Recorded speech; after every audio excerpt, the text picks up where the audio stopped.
Supreme court ने एक अहम फैसला सुनाते हुए SC/ST श्रेणियों को सब कैटेगरी में रिजर्वेशन को अनुमति दे दी है। सुप्रीम कोर्ट के 7 जजों की पीठ ने कहा कि राज्य सरकार अनुसूचित जातियों और अनुसूचित जनजातियों में सब कैटेगरी बना सकती है, जिससे मूल और जरूरतमंद कैटेगरी को आरक्षण का अधिक फायदा मिलेगा। सुप्रीम कोर्ट ने कहा कि कोटा के भीतर कोटा तर्कसंगत अंतर के आधार पर होगा। इसे लेकर राज्य मनमर्जी से काम नहीं कर सकते। इसके साथ ही राज्यों की गतिविधियां न्यायिक समीक्षा के अधीन होगी। इसके साथ ही अदालत ने 2004 में EV चिन्नया मामले में दिए गए सुप्रीम कोर्ट के 5 जजों के फैसले को पलट दिया है। मौजूदा पीठ ने 2004 में दिए उस फैसले को दरकिनार कर दिया है, जिसमें सुप्रीम कोर्ट ने कहा था कि SC/ST जनजातियों में सब कैटेगरी नहीं बनाई जा सकती है। कोर्ट ने कहा कि हालांकि आरक्षण के बावजूद निचले तबके के लोगों को अपना पेशा छोड़ने में कठिनाई होती है। जस्टिस भूषण R गवई ने सामाजिक लोकतंत्र की जरूरत पर दिए गए BR अम्बेडकर के भाषण का हवाला देते हुए कहा कि पिछड़े समुदायों को प्राथमिकता देना राज्य का कर्तव्य है।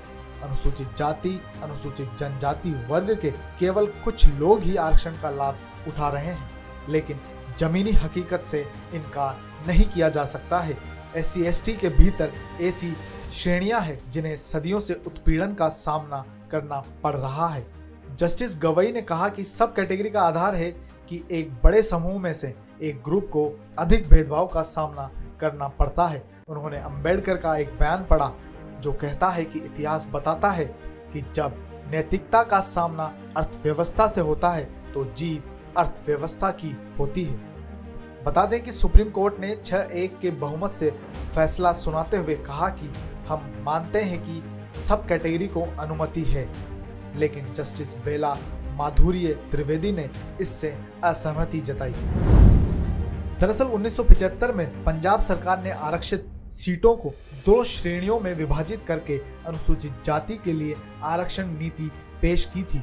एक वाल्मीकि और मजहबी सिखों के लिए और दूसरी बाकी अनुसूचित जाति वर्ग के लिए। 30 साल तक ये नियम लागू रहा। उसके बाद 2006 में ये मामला पंजाब और हरियाणा हाई कोर्ट पहुंचा और EV चिन्नया बनाम आंध्र प्रदेश राज्य मामले में सुप्रीम कोर्ट के 2004 के फैसले का हवाला दिया गया। पंजाब सरकार को झटका लगा और इस नीति को रद्द कर दिया गया।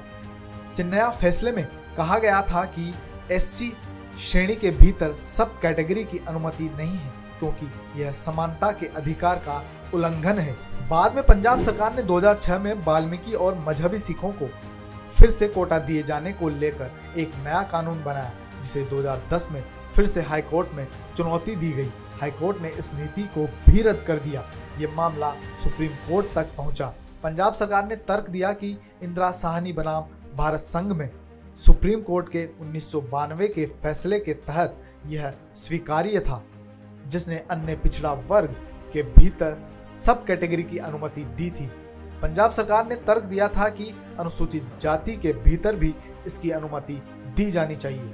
2020 में सुप्रीम कोर्ट की 5 जजों की बेंच ने पाया कि EV चिन्नया बनाम आंध्र प्रदेश राज्य के फैसले पर एक बड़ी बेंच द्वारा फिर से विचार किया जाना चाहिए, जिसमें कहा गया था कि SC श्रेणी के भीतर सब कैटेगरी की अनुमति नहीं है। उसके बाद CJI के नेतृत्व में 7 जजों की बेंच का गठन किया गया, जिसने जनवरी 2024 में 3 दिनों तक मामले में दलीलें सुनी और उसके बाद अपना फैसला सुरक्षित रख लिया। यह फैसला देश के आरक्षण नीति में एक नया अध्याय जोड़ता है, जिससे आरक्षण का लाभ वास्तव में उन लोगों तक पहुंच सकेगा जो सबसे अधिक जरूरतमंद है।